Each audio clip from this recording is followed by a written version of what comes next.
이야기할 거라고 말했습니다. 이 말도 들어보시겠습니다. I'll speak to him. I speak to everybody. We have that situation very well in hand. We'll work on that, the Taiwan problem. 언제 통화할 건지는 밝히지 않았습니다. 하지만 1979년 미중 수교 이후 미국 현직 대통령이 타이완 총통과 대화를 한 적이 없기 때문에 이번 발언도 파격적이라는 평가가 나오고 있습니다. 만약 통화가 이뤄질 경우 타이완 입장으로서는 중대한 외교적 진전이 되겠지만 타이완을 자국 영토로 여기는 중국을 자극할 가능성이 크기 때문입니다.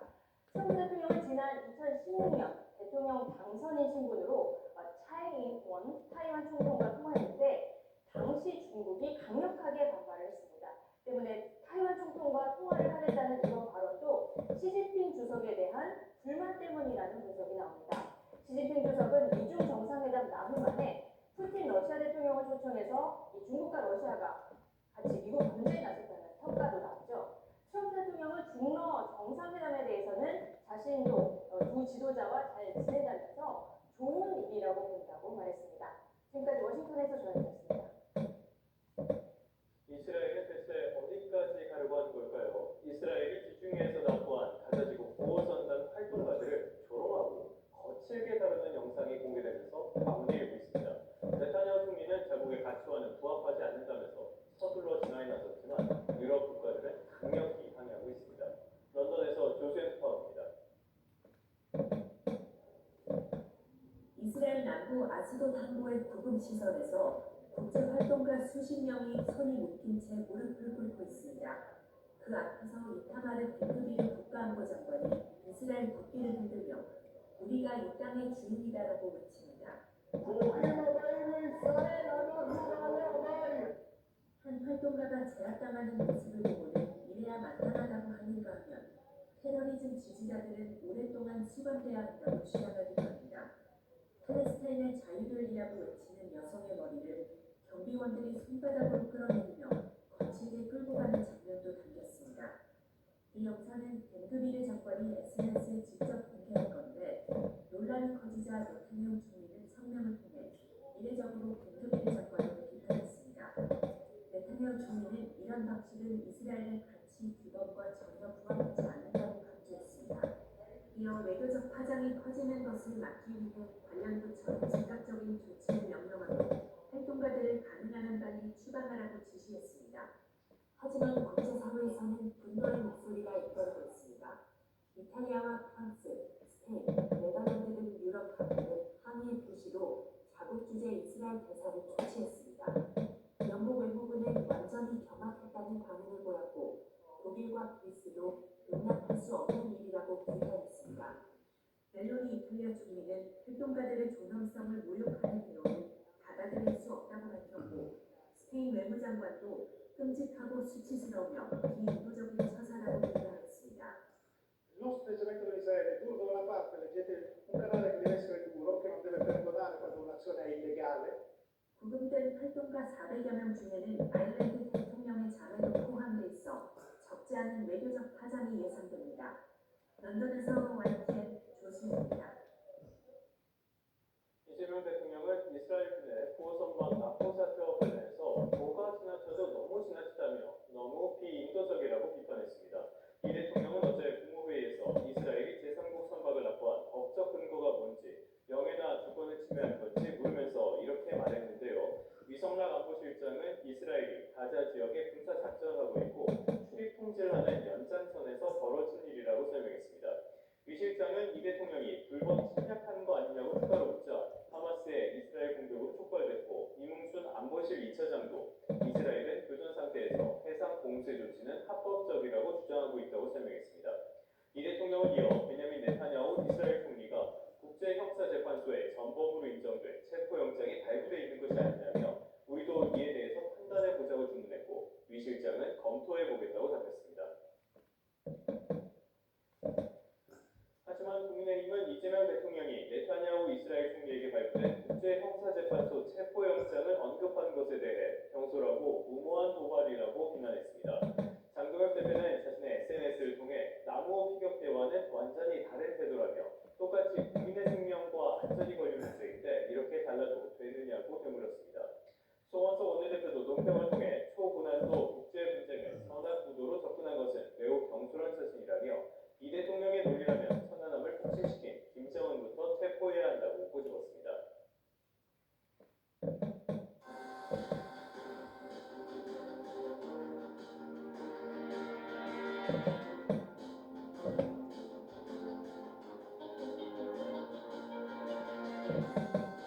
오늘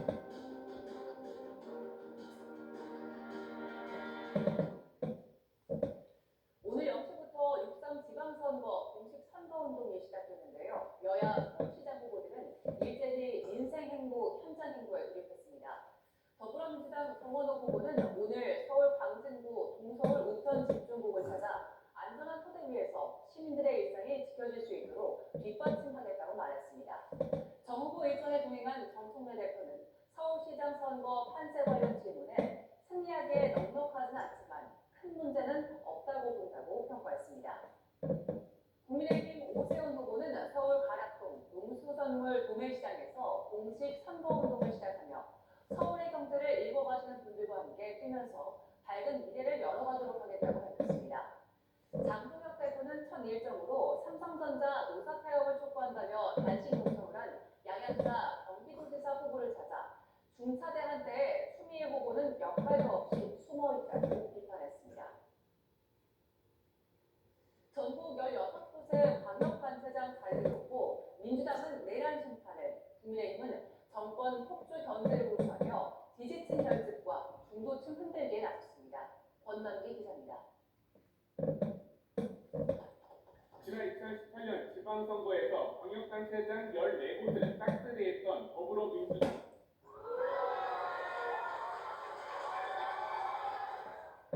이번에도 그때 같은 대승을 꿈꿉니다.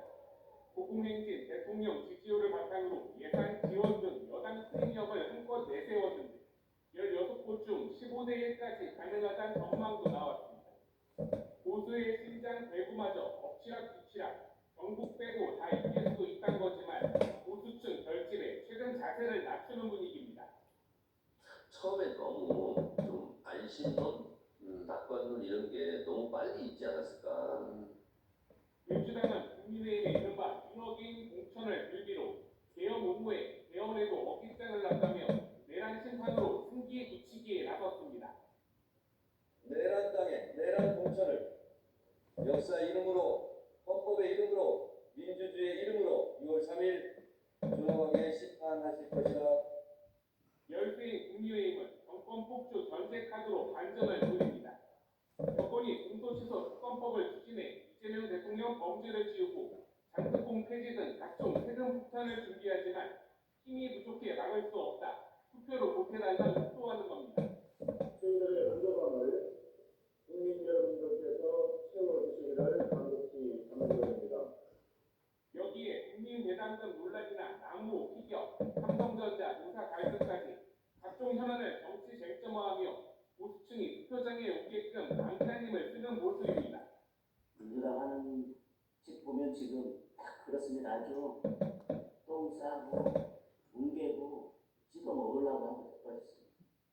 여당은 내란 심판을, 야당은 폭주 견제를 간판에 내걸고 맞붙은 셈인데 당 지지율로 보면 민주당이 앞선 가운데 격차는 줄어드는 양상입니다. 국민의힘은 부산과 울산, 경남, 대구, 경북 등 5곳만 승리하면 그래도 패배는 아니라고 보는 분위기입니다. 최근에 서울과 강원 등에서 격차가 줄어 고무된 모습인데 민주당은 내심 판세가 아슬아슬해도 주요 격전지를 비롯해 12곳 넘는 승리를 기대하고 있습니다.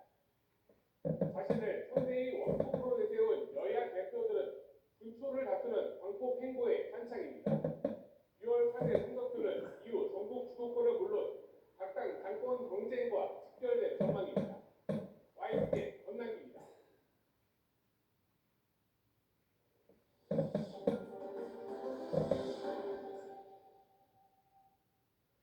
네, 다음 소식입니다. 스타벅스 코리아가 논란이 된 탱크데이 행사를 사내 의자는 의사결정 과정에서 걸러내지 못한 이유에 대한 의문도 커지고 있습니다. 회사 측에서 아직 실무 담당자와 명확한 사고 혐의를 밝히지 못하는 사이에 신세계그룹 전반으로도 불매운동이 번지는 모양새입니다. 전현우 기자의 보도입니다.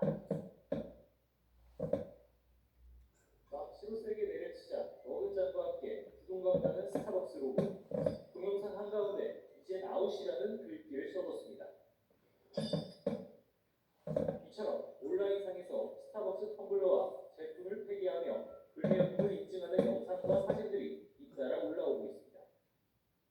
모두 시민들이 군화에 짓밟힌 5.18 민주화운동 기념일 당일을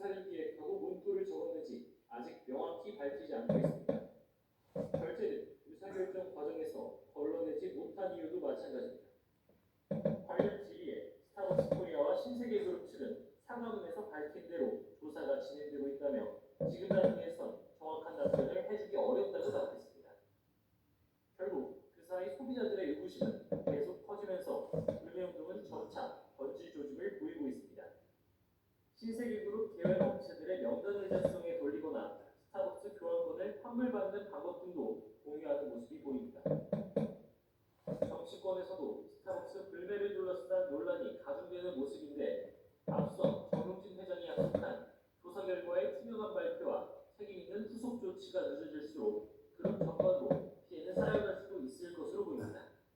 YTN 정은입니다. 시민단체 서민민생대책위원회는 스타벅스 코리아가 탱크데이 프로모션으로 5.18 민주화운동과 유족을 모욕했다면서 명예훼손 혐의로 정용진 신세계그룹 회장과 손정현 전 스타벅스